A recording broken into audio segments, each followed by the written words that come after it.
Bien, para la pregunta 4.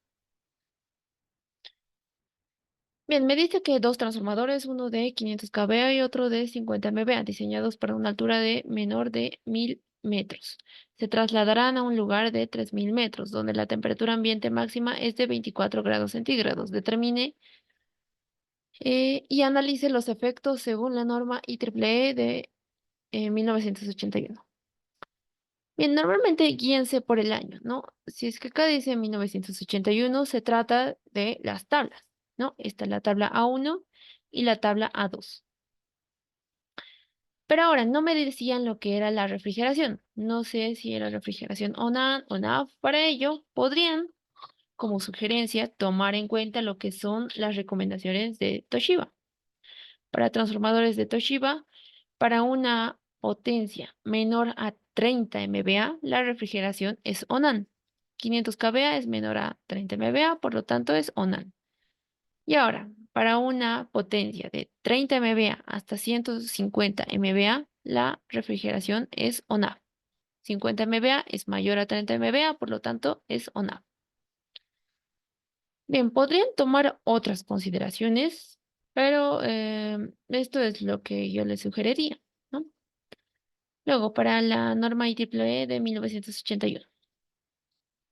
Por lo que en el examen normalmente les pide es explicar. No tienen que, digamos, calcular un valor numérico. Básicamente, solo es explicar qué procedimientos hay que seguir, cuándo hay reducción de potencia y cuándo no. Qué tablas usar si es que hay reducción de potencia. Bien, pero en este caso me daban la temperatura ambiente máxima, por lo que podría calcular lo que es si hay reducción de potencia o no. Entonces, según esta tabla, o bueno, según esta norma de 1981, de la tabla 1 se debe obtener la temperatura máxima permisible. Y si esta temperatura es mayor a la temperatura máxima ambiente, no hay reducción de potencia. Y el transformador puede operar con su potencia nominal sin exceder los límites de temperatura. Entonces, calculo mediante esta tabla para 3000 metros para la refrigeración ONAN, su temperatura máxima permisible es de 25, como está acá. Y para ONAF, su temperatura máxima permisible es de 23. Listo, ahora lo comparo con la temperatura ambiente máxima, que era de 24. Bien, para este caso, 25 es mayor a 24. Por lo tanto, se cumple el primer caso de que la temperatura máxima permisible es mayor a la temperatura ambiente máxima. Por lo tanto, no es necesario reducir la potencia. El transformador puede operar a potencia nominal con sus 500 kVA. Sin embargo, para la refrigeración ONAF, para este transformador de 50 MVA, podemos ver que 23, la temperatura máxima permisible, es menor a 24, la temperatura ambiente máxima. Por lo tanto, este transformador de 50 MVA de refrigeración ONAF no puede operar a potencia nominal y se debe reducir su potencia para evitar los calentamientos del transformador.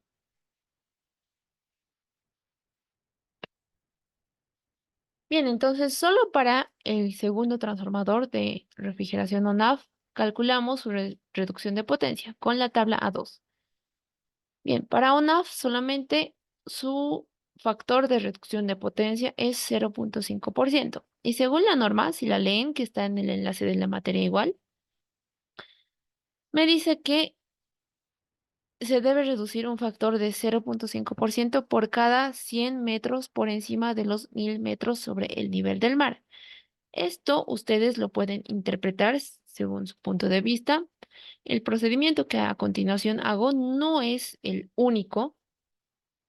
Pueden hacerlo más corto, lo que es esta reducción de potencia, pero esto sí es lo que dice la norma. Esto sí o sí deben cumplir, ¿no? Entonces, como me dice que por cada 100 metros, los 100 metros están en el denominador, y como me dice por encima de los 1000 metros, lo resto a la altura que me daba de 3000 menos de esos 1000 metros que me está diciendo la norma.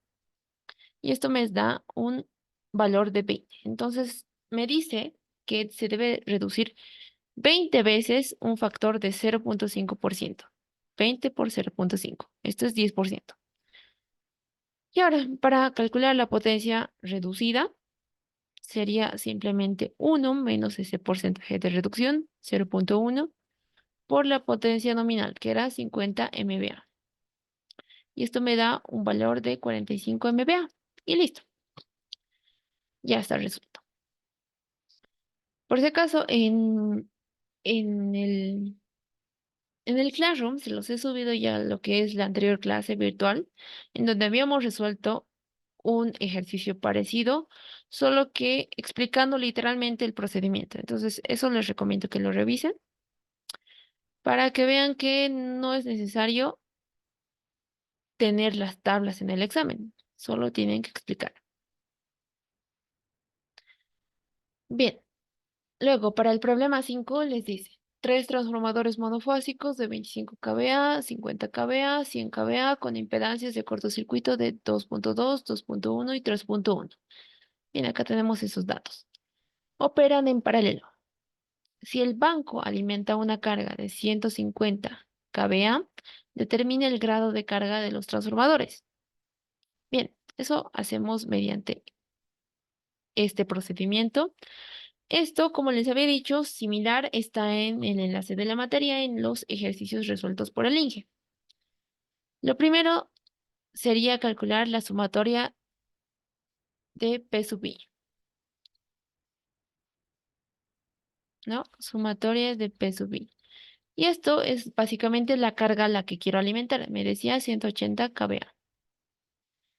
Luego tengo que calcular la sumatoria de P sub I. En este caso, este P sub I ahora haría referencia a las potencias nominales de cada transformador que quiero operar en paralelo sobre sus respectivas tensiones de cortocircuito.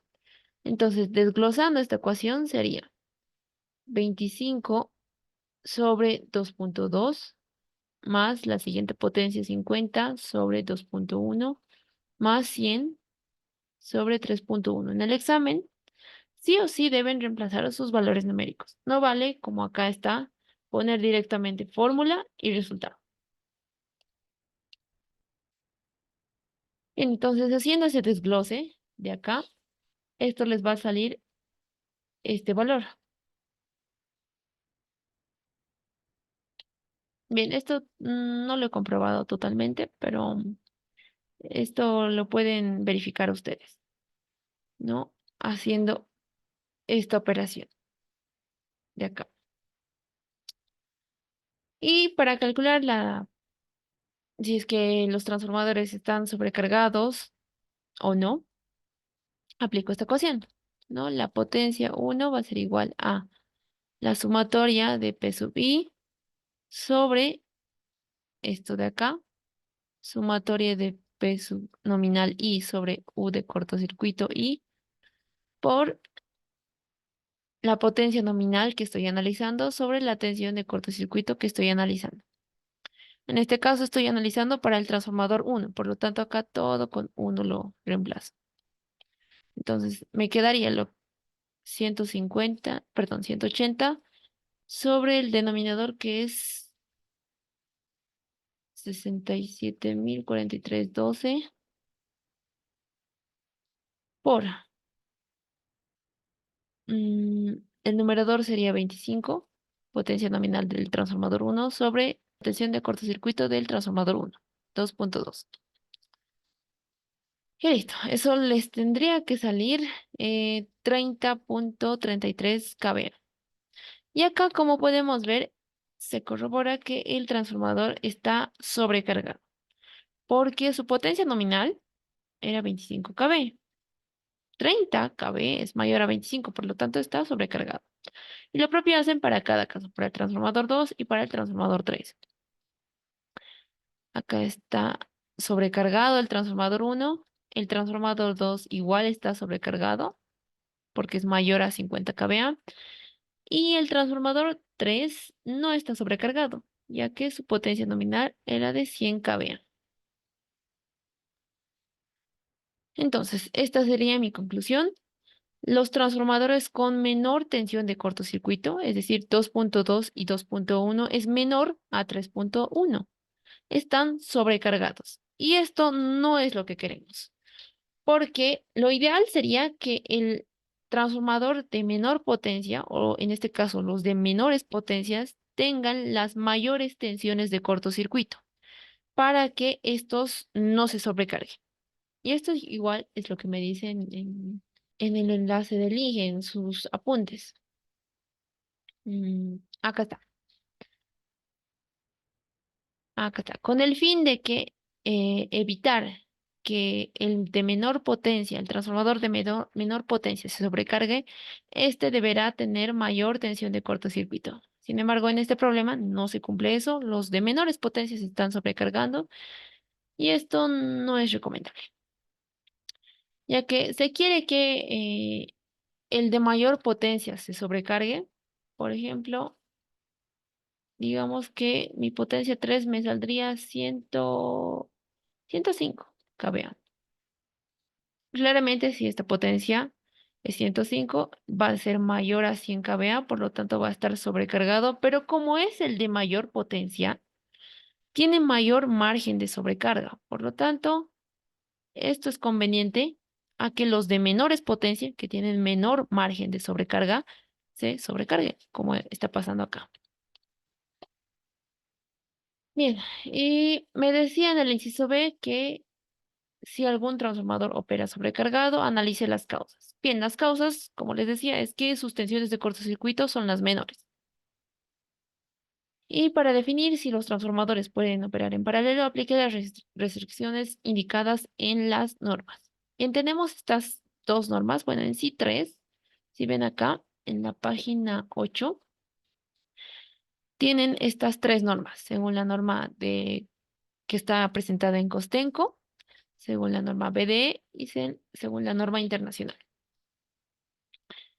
Bien, si se dan cuenta acá, estas dos primeras normas son muy similares, ya que me dice que la potencia mayor sobre la potencia menor no debe exceder de 3. Y acá igual, no debe exceder de 3. Entonces, eso es lo que hago. La potencia mayor sería el de 100 kVA y la potencia menor el de 25 kVA. Hago la diferencia entre ambas, bueno, la división. Esto me da igual a 4. 4 es mayor a 3, por lo tanto los transformadores no pueden operar en paralelo. No es recomendable según la norma. Y acá he analizado un poco más casos. Obviamente, según este resultado, ya los tres transformadores no pueden operar en paralelo. Pero, por ejemplo, si es que solo el transformador 2, digamos acá tengo un transformador y dos transformadores, ¿no? Este es el transformador 2. Mejor, este es el uno y este es el 2, ¿no? Si es que solo estos dos transformadores operan en paralelo, este es de 25 kVA y este es de 50 kVA. Estos, según la norma, sí podrían operar en paralelo porque, mire, 50 sobre 25 es 2. 2 es menor a 3, por lo tanto cumple con la norma y sí podría operar en paralelo. Ahora, lo mismo sería entre el 3 y el 2. En este caso, por ejemplo, si este es el 2 y este es el 3 es de 100 kVA y el 2 es de 50 kVA. Nuevamente, divido el mayor sobre el menor, 50, perdón, 100 sobre 50 y me da 2. 2 es menor a 3, por lo tanto, estos dos transformadores sí podrían operar en paralelo. Sin embargo, si acá agrego lo que es el transformador 1,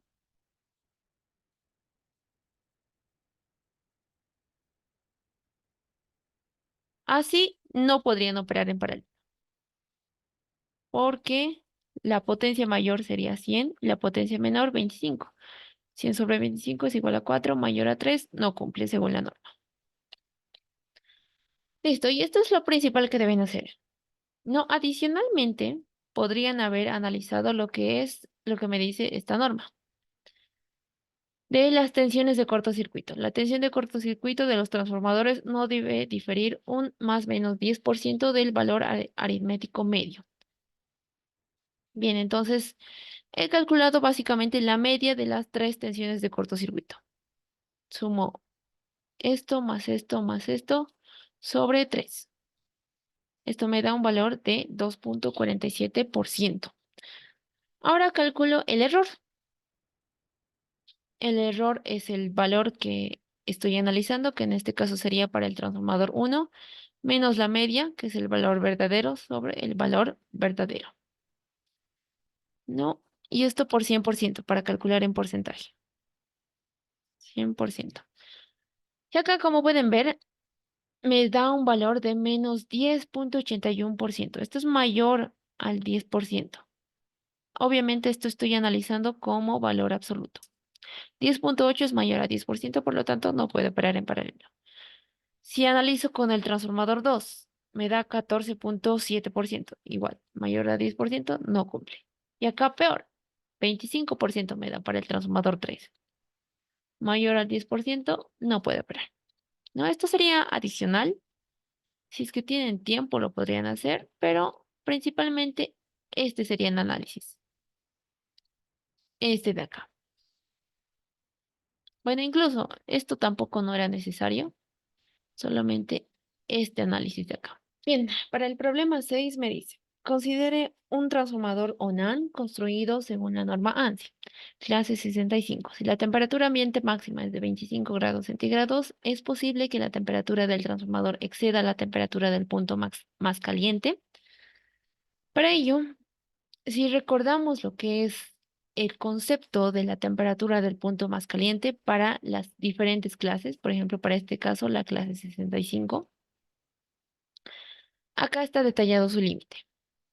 No, para la clase 65 la temperatura máxima es 30, que en este caso es la temperatura del medio refrigerante, que como es refrigeración ONAN, se trata del aire, básicamente. Y la temperatura ambiente es básicamente la temperatura del aire. Por lo tanto, acá me estaría indicando la temperatura del aire, la temperatura del medio del refrigerante.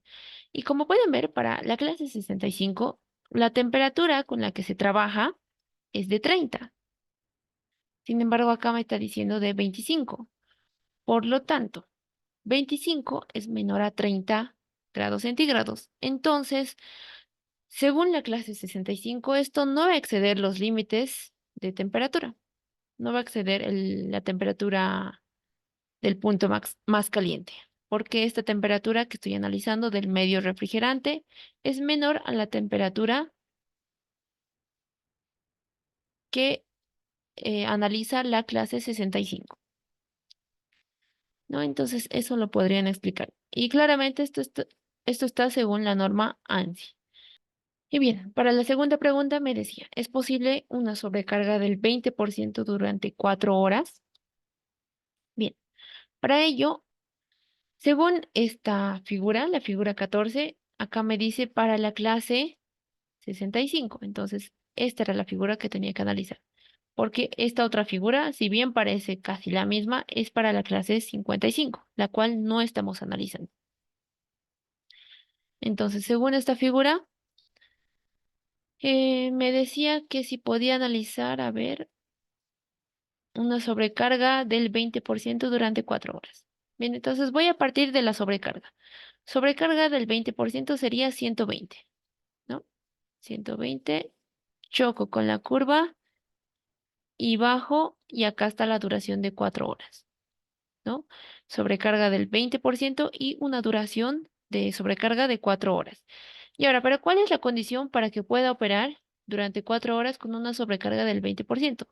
Es esta curva. Y esta curva representa de que la carga anterior debería ser del 90% de su potencia nominal, ¿no? Y es lo que dice acá. Para una sobrecarga del 20%, si el transformador estuvo operando al 90%, puede estar durante 4 horas sobrecargado. Luego, para el inciso B me decía si la temperatura ambiente máxima en verano es 30, será mayor a la temperatura límite del aislamiento tipo AO. Y nuevamente, estamos analizando clase 65. Temperatura ambiente, como es refrigeración o NAN, es básicamente la temperatura del medio refrigerante, aire. Por lo tanto, acá pongo 30 más la elevación de media del cobre, 65, más el margen permisible de carga, 15. Esto me va a salir 110. La temperatura del punto más caliente para la clase 65 es 110 grados. Y ahora, según esto, y según esta gráfica de acá, podría operar a 30 grados permanentemente, con bueno, con ninguna sobrecarga, ¿no? Y ahora, si analizamos el aislamiento, que esto está en la tabla 4 de acá, para un aislamiento tipo AO, la temperatura máxima de este aislante que puede soportar es 115 grados centígrados. Entonces, 115 es mayor a 110. Por lo tanto, el aislante soporta, hay un margen de temperatura, ¿no? Entonces, el aislante soporta más temperatura porque 115 es mayor a 110 y este margen permite que el transformador se sobrecargue y no dañe la vida útil del aislamiento y por ende del transformador. Y finalmente, estas preguntas teóricas que me indicaba. Eh, para el inciso A, indiqué el efecto de la resistencia de arco en el momento de la conexión y el efecto de la resistencia del transformador. Primero, el efecto de la resistencia del transformador. Como les había dicho en clases, la velocidad con la que decae la función exponencial de la corriente magnetizante, la parte transitoria, depende de la constante de tiempo, que en este caso es L sobre R. Y acá está R, ¿no? En el denominador. Y ahora, si R es más grande, el transformador va a decaer más rápido. Esta función exponencial va a decaer más rápido. Y por ello es que en el transformador de distribución R es grande y la duración es de 10 ciclos. Para un transformador de potencia, R1 es pequeño porque queremos tener menos pérdidas, ya que se trata de un transformador de muy grande potencia. Por lo tanto, la función exponencial, como R1 es pequeña, va a decaer, el tiempo va a ser más lento. Por lo tanto, la duración de la parte transitoria de la corriente es más tiempo, ¿no? Un minuto en este caso. Bien, y además, la resistencia de arco acá es donde entra. Al momento de cerrarse el circuito, se produce un arco. Y junto con este arco se produce una resistencia de arco. Entonces, acá no vamos a tener solamente la resistencia R1, sino la resistencia de arco más, que va a contribuir a lo que es la magnitud de la resistencia de este denominador, de la constante de tiempo. Entonces, voy a tener mayor resistencia, ya que tengo una resistencia de arco más, y por lo tanto va a decaer más rápido lo que es la función exponencial. Y eso era básicamente. Luego, el efecto de la corriente de vacío en la operación en carga. Esto lo hemos analizado ya 3 veces, creo. Es en base a estas ecuaciones. E1 más I1 por Z1. E2' es igual a U2' más I2 por Z2. Bien, esto ahora ya no lo voy a detallar. Básicamente, en forma resumida, era que estas caídas de tensión, como habíamos visto en el diagrama de CAP, son muy pequeñitas, son del 3 al 5%, en el peor de los casos, ¿no? Habíamos visto caídas de tensión hasta del 0,9, 0,5%. Entonces, son muy pequeñas. Por lo tanto, las desprecio y de acá se puede ver que como la FEM en este caso y la tensión de alimentación, como va a ser constante, la FEM va a ser constante. Como la FEM va a ser constante según la ley de Faraday, la FEM es igual a menos el número de espiras por la variación del flujo. Y como la FEM es constante, la variación del flujo tendría que ser constante. Entonces, como el flujo es constante según la curva de magnetización, acá flujo constante, y acá lo relaciono con la corriente de excitación. Por lo tanto, la corriente de vacío, la corriente de excitación, va a ser constante. en cualquier condición de carga.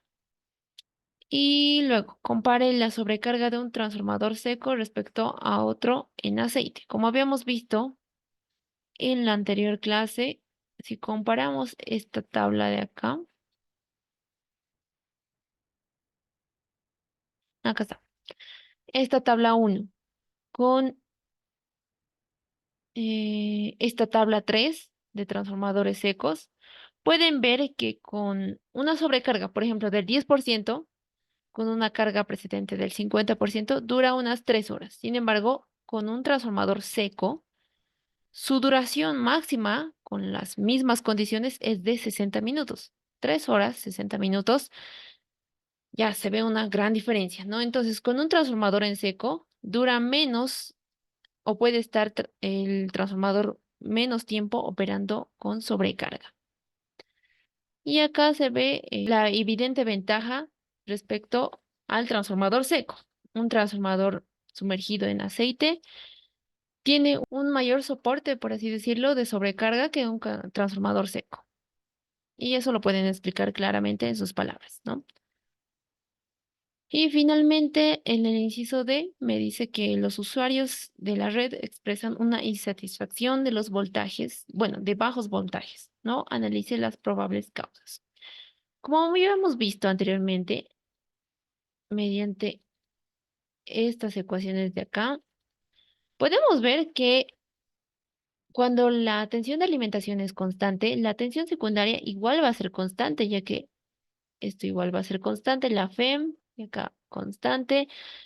Entonces, los bajos voltajes o las caídas de tensión nunca se van a deber a lo que es el transformador, porque como podemos ver, si tengo diferentes cargas, la tensión secundaria va a ser prácticamente constante. Entonces, no es atribuible al transformador, sino a la red.